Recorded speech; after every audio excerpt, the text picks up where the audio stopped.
Welcome, I'm Darren, and I'll be your guide today as I look at the best specially designed checklists or the best interesting checklists of 1993. So for 1993, we finally got checklists to be cool, interesting, and collectible. And it was about time that we got here. 1990 was the first year that we got checklists that were now starting to be collectibles of their own in their own right. 1991, we saw a big explosion in just the idea, the whole concept of what a checklist could be in terms of could it have some collectability quality all its own. And in 1992, we started to see companies really refine it and make some interesting cards. So by 1993, we got to see a big growth of these really cool, interesting checklists, except for the fact that they were almost all of them came from just four companies: Donruss, Fleer, Upper Deck, and Playoff. Now, that's not a problem because just how many of these checklists we got was quite a few. And I'm not talking about subset cards because in the case of subset cards, that is a whole nother conversation. A subset checklist is mostly kind of a header card. And so the whole design concept of it is very much natural to being designed in a special way. I mean, they look great.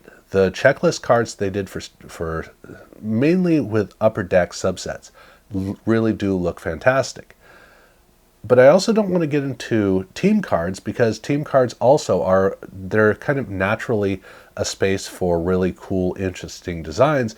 But I cannot get away from 1993 without talking about one specific example, which is the football team cards for Upper Deck, because these are so incredible.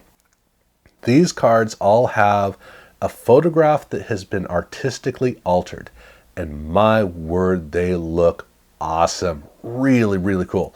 Every time I think about 1993, cards in 93, this is at the forefront of that idea. This is one of the few cases, or one of the few cards that just jumps out of my mind every time I think about 1993. I love these cards.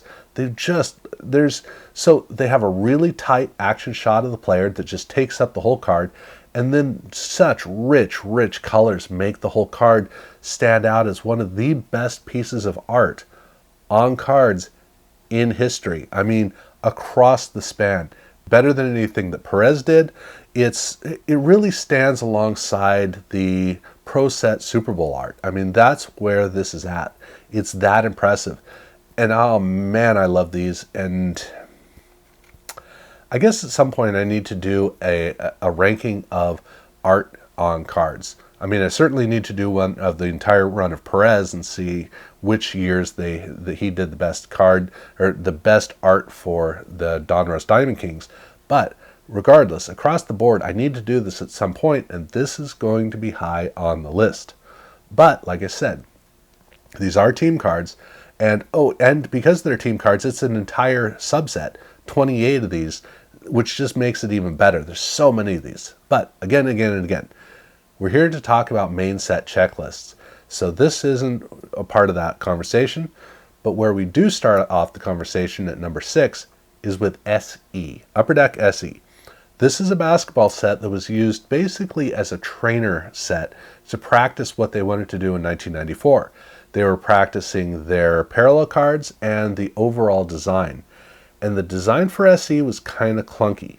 The images were too busy and all the stuff on the side just kind of got in the way. The checklist card does a good job of showing that because it doesn't have the freedom of the regular checklists in the main sets in 1993. In this case, it does have a really good image on the card, a very interesting image. They don't have any stars, but it is an interesting image, so that is a big plus. But that box down the side, or the band down the side, really does a great job of disrupting the card. It kind of narrows in the picture of the player, and it takes your eye away from the image. It's not well thought out. Now, it doesn't mean it's a bad looking card. It does look nice, but this for me is a borderline one where I almost put this on the other list, the list of the ones that aren't as quite as good. But I kept it on this one because at the end of the day, the images do look great. So it's got that going for it. But getting on to the list, the actual top 5, I start that list off with Leaf, baseball. This is where it all started. Leaf was where these interesting checklists did start. So it's good to know that they're still right at the top of the game. But for all of the Donruss family of sets, for all the checklists in them, this is the one that works the best because it does all the things it needs to do in the right way. It's a big image that takes up most of the card. They have a white box on the side with the first part of the checklist that does not get in the way. The checklist does not get in the way of the image. The image still stands alone perfectly on its own with the logo box, the tilted box down at the bottom. But those images are so impressive. Big images of action shots to really capture the spirit of baseball. That's what these cards do so well. And they succeed in being checklists because obviously on the back it's all checklist. On the front it has enough of a checklist to justify it. But the image is so big and so powerful. That's what's so great about these cards. It would be nice if it was the entire card front, but it doesn't need to be because it does well enough as it is. So they were doing a great job of continuing to establish a high watermark across the industry. But speaking of the grandfathers of all of this, at number 4 I have the other one that to me is the gold standard, which is Ultra. And Ultra, in 1991, they had a pretty clunky card, but a great idea with stars on the cards. 1992, they still had a great idea. They refined it to make it look a lot better. They had not as many stars on it, but they still had a few stars showing up on them. But in 1993, they got almost entirely away from stars. And look, if anybody's going to make a pitch that the fridge is a star, it's going to be me, and even I can't make that pitch for this. Unfortunately, that's the problem that the Ultra cards have, is they just don't have many players of interest for you to really want to pursue. And the images are really good, but in terms of this list, they are a little bit lacking. Now, basketball, I think, is the weakest of all of them. Which is better, baseball or football? I'm not sure which of those two is the best of all 4. Football has the most energetic images, but baseball, I think, has the images that stand strongest within the checklist of all the checklist stuff on the front. So I could go either way with it. Regardless, it's a really wonderful card that is truly a high watermark for the way that checklists should be made. But it doesn't quite have the life that I'd like to see that the other three on this list have. And at number 3, we're staying with Fleer, but we're going with Flair. And the Flair checklist is wow. Just wow. I mean, the Flair cards themselves are impressive creations. They're so well made. They have that wonderful lacquered surface. The images, the way that the strength of the images is, it does a really good job of creating almost a haunting quality to it, and the gold foil is fantastic. And for the checklist, the whole front, the checklist on the front is all in fine gold foil. So fine that I don't think anybody has ever successfully read the front of the checklist. And I don't care. You want to read the checklist? Look at the back and don't worry about the first 40 or so cards. Which is an interesting thing for me to say because normally I would knock it for this, but in the case of this one, I'm not going to knock it. I think that the gold foil on the front just makes it look so exquisite, and I don't care that you can't read the checklist. I really don't care at all because it just looks like an amazing checklist, and that to me is all that this particular card needs to do. The images are so strong and so present on these cards. It's easy to see it, so I am all for this. Absolutely love it. But it's not quite at the level of Upper Deck. And Upper Deck did checklists in hockey, which the hockey one is really pretty. I'm not going to say it's a disappointment because it looks great, but they just have ice on the card. That's it. Ice from the rink, and all the cards look the same. They look good, but they're not interesting. Whereas for basketball and for baseball, they have very strong images. Baseball has stronger images between the two. Also, the checklist comes through a lot stronger, so everything on the baseball card reads a lot more clearly. But here's what the baseball card is missing. The basketball card has a very strong design theme on it that makes the whole card look like it's really, really special card. The baseball card doesn't jump out as a checklist. The basketball card does.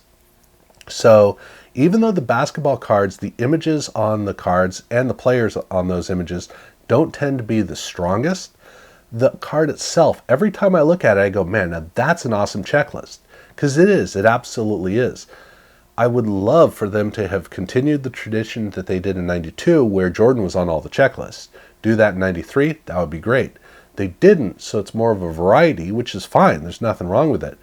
But it does kind of lack something because of the fact that I really would like to have stronger players on it, because the players aren't grabbing me and pulling me in. But this, again, is a checklist that looks great as just a checklist. It's all it needs to be. But the baseball cards are stronger.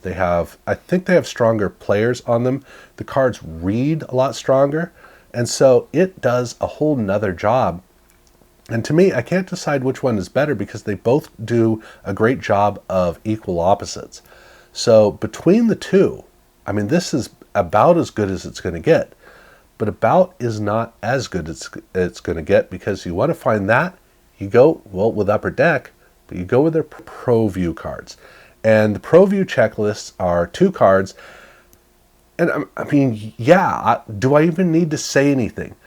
This is one of the greatest checklist pairs of all time, because this is what cards are all about. This is why we're in it. I don't care. You could be super stuffy into really high-end cards with shiny, glossy, serial numbered, what the crap ever. And you look at these cards and you just go, yes, yes, awesome. Really cool picture drawn of Michael Jordan against 2 guys wearing 3D glasses, because the whole set is themed around 3D. I do have to say, I wish that this checklist card had 3D effect, a 3D effect that would be read on it, but it doesn't need to. It reads so well on its own. It's basically a puzzle card, but it's fun and it looks awesome. And even on the back, they have a court across the 2 cards, so they still read together as one. Ironically, the checklists don't line up, because when you look at the back of the card, instead of it being 1 and 2, on the back it's 1 and 2. But the checklist still shows up in the other way, so the checklist seems kind of broken when you put the cards together on the back. Nothing you can do about it. It's just kind of a quirky quality, but still, these cards are amazing. These are about the most fun checklists you're going to find anywhere, and that's all it should be. And heck yeah. So that's the way that I rank the best of the checklists of 1993. And these are all fun. I love all of them. I've actually pulled checklists out and put together a collection of checklists. I got a long ways to go to really get it somewhere, but these are the ones in that collection of checklists that jump out, and they're so much fun. Really enjoy them. And yeah, so this is the conclusion of these 2 videos. Now, I'm going to be looking at actually Santa Claus cards for the next 2 weeks. And then I'm going to be getting into inserts finally for 1993. So definitely look for those videos. Check them out if you haven't. Do subscribe if you haven't had a chance. And thank you very much for watching.